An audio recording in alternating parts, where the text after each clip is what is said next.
realisht? Në parim, ja elaboruar një 2-3 elemente për 2 parafrazëve. Informacioni edhe lajmi kanë një dallim mes tyre. Informatat janë informacione që ju jepen një grupit caktuar të personave për me i publiku ato si lajme ose si të vërteta.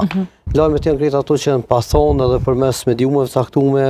portaleve e të ndryshme plasuan të publiku i gjanë. Nuk kena të bëjmë me informat të sigurt të grupeve ose personave të caktume që bëhet një farë destinimi për me publiku në media të ndryshme, portale ku ta dion. Këto informata shpesh herë lajmi vjen edhe pa pas një farë informacioni të sigurt. Edhe çdo informata që to lajme ose fake news neve na paraqiten përmes platformave të ndryshme që mundën më kon target i grupeve të ndryshme të cilat i lexojnë këto lajme. Me zhvillimin e teknologjisë kur njerëzit kanë mundësi për me pas çështje në këto lajme të rreme ose këto të pavërteta, shpifje, fyrje e krejt, si me thonë, me i grumbullu, ka grup njerëzve që sot mundën me i bë search edhe me i pa dhe me i lexu ato. Normal, lajmet e pavërteta, informacionet e këtë këtu nuk datojnë prej kohës sotit, ato datojnë qysh mati, si lajmi fake news ose i pavërtet datojnë qysh prej vitit 1980, kur është përdorur për çështje ekonomike, politike e tjerë, po si me thonë bum të madh ka bërë me zhvillimin e teknologjisë e tash po mendoj që jena tu e ndryshu halo dhe tu evolu halo me këtë teknologjinë artificiale që është shumë zor për me dallu edhe prej neve që jena të në kohën të lexu edhe në teren, e limo për një grup të caktuar që çka lexojnë, çka të shohin, e marrin si të mirëqenë dhe e besojnë.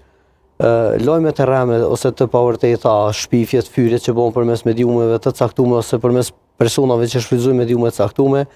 nuk konsiderohen si vepra penale, ato mund të ndjeken vetëm në procedura civile ku personat të cilët janë atakuar apo është dëmtuar imazhi, reputacioni apo si më thon të mirat e tyre materiale ose personale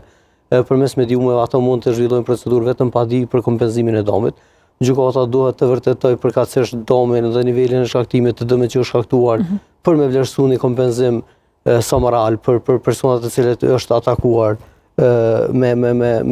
përmes mediumeve të caktuara, portaleve apo personave të ndryshëm të cilët shfrytëzojnë këto hapësira mediatike. Procedura për me zhvillu një person i cili është atakuar nga këto informacione normal është mi u drejtu mas pari mediumit, nëse po flasim për medium. Mediumi është i obliguar që na fat prej 7 ditëve që në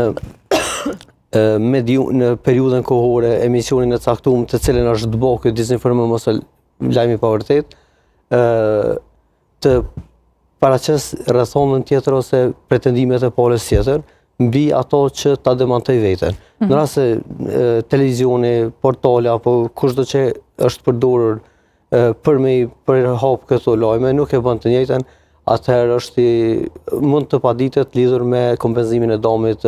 material dhe jo material. Secili që don për me zhvillu këtë procedurë caktuar duhet që na fat për 3 muajsh të zhvilloj procedurën pranë gjykatës kompetente ku e rregullon ligji për gjykata në bazë të territorit. Është një sa interesant me cek që lajmet, informacionet të cilat merren dhe publikohen si lajme, të cilat nuk i ka kontrolluar ose redaktuar redaktori, televizioni nuk është përgjegjës, nuk mund të procedohet kundrejt televizionit nëse redaktori nuk e ka vlerësu përkatësisht, nuk e ka filtru si informacion. Nëse personat caktuar të cilët përmes kanaleve, përmes kamerave, përmes shkrimeve të ndryshme, bojnë këtë lajm të rrem, atëherë duhet të procedohet vetëm kundrejt personit fizik e jo kundrejt mediumit. Për këtë arsye,